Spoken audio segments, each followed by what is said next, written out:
สบายดีพอดีมีโอกาสเนาะมาบ้านมาถ่ายวิวบรรยากาศบน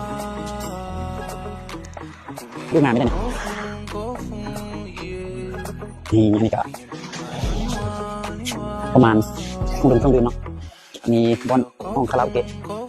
นักผู้สาวสับยาเนาะอันนี้มาไปเยอะนี่เขาประมาณยาเต็มกัน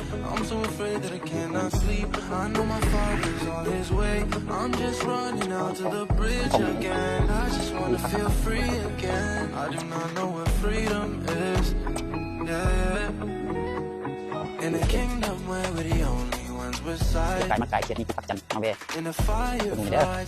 อาหารเต็มจัน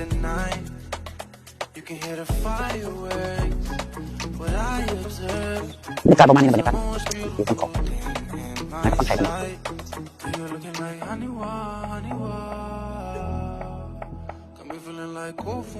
ไก่มาไก่มาคุณดูเด้อสบายดีแจ้งจันห้องน้ำสะดวกสะอาดนี่ก็เป็นทางหลังบอลกระดงจอดรถนี่กำลังสร้าง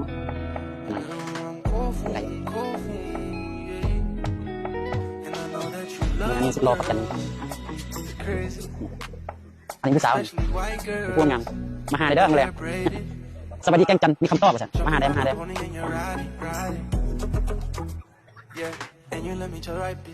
ประมาณนี้เนาะบรรยากาศนะโอเคมีการอ่อนนั่งจิบเบียร์กินคัก